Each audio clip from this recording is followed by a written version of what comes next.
샬롬 평안하십니까? 11월 7일 월요일 큐티 말씀 함께 묵상하겠습니다. 오늘 함께 나눌 말씀은 디모데전서 6장 11절로 16절까지의 말씀인데요. 우리가 잘 알고 있는 구절, 오직 너 하나님의 사람아 라고 시작되는 구절입니다. 사도 바울이 그의 영적인 동역자이며 또 영적인 아들과 같았던 디모데에게 하나님의 사람이라는 표현을 쓰면서 그가 어떻게 목회 사역을 감당해야 할지를 권면하고 있는 말씀을 함께 보도록 하겠습니다. 내용 관찰 1번을 볼까요? 본문은 디모데를 어떻게 지칭합니까? 11절 첫 부분에 보면 오직 너 하나님의 사람아 이렇게 되어 있죠. 여기서 말하는 이 오직이라는 의미는 그 이전에 교만하고 부하기를 추구하는 그런 사람에 대비되는 그러나 너 하나님의 사람 디모데야 이렇게 그러나라는 의미라고 생각할 수 있습니다. 이 디모데를 지금 하나님의 사람이다 이렇게 이야기를 하고 있죠. 구약 성경에 보시면 신명기 33장 1절에서 하나님의 사람 모세 이런 표현을 썼고 또 사무엘상 9장 6절에서도 보면 이제 사울이 하나님의 사람 사무엘을 찾으러 가는 장면이 등장합니다. 시편 90편 1절에서도 보면 하나님의 사람 모세의 기도 이런 표현을 부제로 쓰고 있습니다. 결국은 무엇일까요? 구약 시대의 그 선지자들에게 썼었던 표현, 모세와 사무엘에게 썼었던 그 표현이 바로 하나님의 사람이다라는 표현인 것이죠. 지금 디모데는 마치 구약 시대의 모세처럼 사무엘처럼 그렇게 하나님께서 이 디모데를 하나님께서 부르셨다라는 것들을 지금 강조하고 있는 것입니다. 2번을 볼까요? 바울의 두 가지 권면은 무엇입니까? 12절에 보시면 두 가지를 권면을 하고 있죠. 처음은 무엇입니까? 믿음의 선한 싸움을 싸우라. 그리고 두 번째는 영생을 취하라 이렇게 이야기를 하고 있죠. 이 믿음의 선한 싸움이라고 했을 때 이 싸움이라는 단어가 헬라어로 아고니주 이런 단어를 썼는데 전쟁을 의미하기도 하지만 이 단어는 운동 경기를 의미하는 경우가 많습니다. 운동 경기에서 그 운동 경기하는 사람이 승리를 위하여서 수많은 그 훈련을 통하여서 인내하고 결국에는 승리를 얻어내는 것처럼 그런 믿음의 선한 싸움 그런 승리자가 될 수 있기를 권면하는 것이죠. 그리고 그러한 가운데 영생을 취하라. 구원받은 그 승리자의 기쁨을 누리기를 원하는 것입니다. 3번을 볼까요? 바울은 하나님을 어떻게 묘사합니까? 16절에 보시면 바울이 하나님을 이렇게 묘사하고 있죠. 오직 그에게만 죽지 아니함이 있고 가까이 가지 못할 빛에 거하시고 어떤 사람도 보지 못하였고 또 볼 수 없는 이시다. 바로 그 하나님이다 라는 것입니다.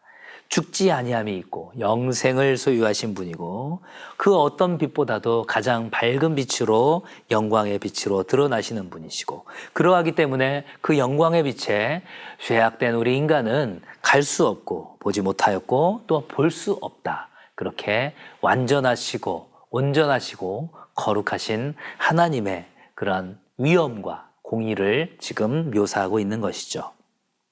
연구와 묵상 4번을 한번 보겠습니다.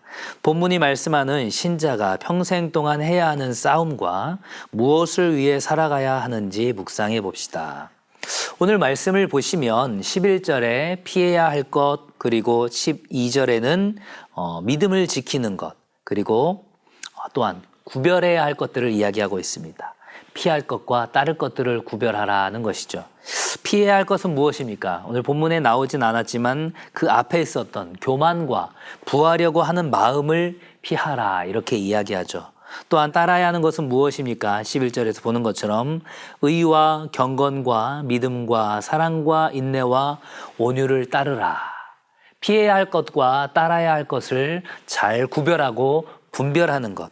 그것이 평생 동안 해야 하는 싸움이고 이러한 믿음의 싸움을 통하여서 영생을 취하라는 것입니다.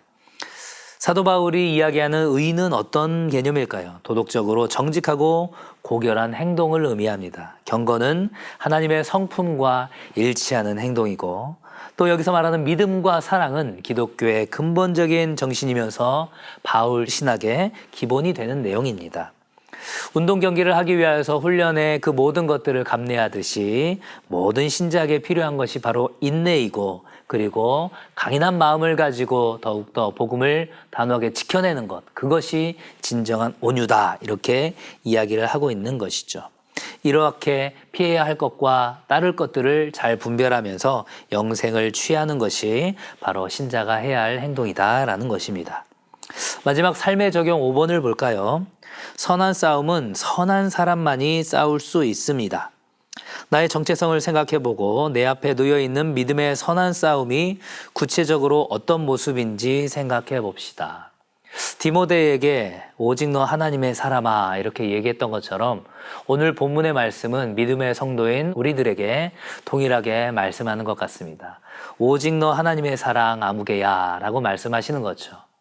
구약의 그 모세처럼, 구약의 그 사무엘처럼, 그리고 신약시대의 이 디모데처럼 우리를 하나님의 사람, 하나님의 그런 선지자로서, 하나님의 거룩한 제사장으로서의 사명을 감당해야 할 그러한 나시린으로 불렀다라는 것들을 우리가 생각해야 할 것입니다. 그래서 앞에서 이야기했던 것처럼 우리가 피해야 할 것들, 다른 사람보다 높아지고자 하는 교만한 마음이라든가, 그리고 하나님께서 부 자체를 정죄하지 않으셨지만 우리의 개인의 만족과 유익을 위하여서 그렇게 부하고자 하는 마음, 그것은 탐욕과 탐심이 되겠죠. 이런 것들을 피하면서 사도 바울이 권면했었던 의와 경건과 믿음과 사랑과 인내와 온유를 따르는, 그래서 나의 삶의 현장 가운데서 이것들을 실제로 구현해내야 하는 그 삶의 현장이 무엇인지 구체적으로 생각을 해보고 그 모든 것들을 실천해 나갈 수 있는 구체적인 방법들을 기도하는 가운데 성령님께서 주시는 지혜와 용기를 가지고 그렇게 맞서 싸울 수 있기를, 그리하여서 이 땅에서의 삶 가운데 그런 운동 경기의 선한 싸움을 싸우는 사람처럼 승리하는 영광의 승리자가 될 수 있기를 주님의 이름으로 간절히 축복합니다. 감사합니다.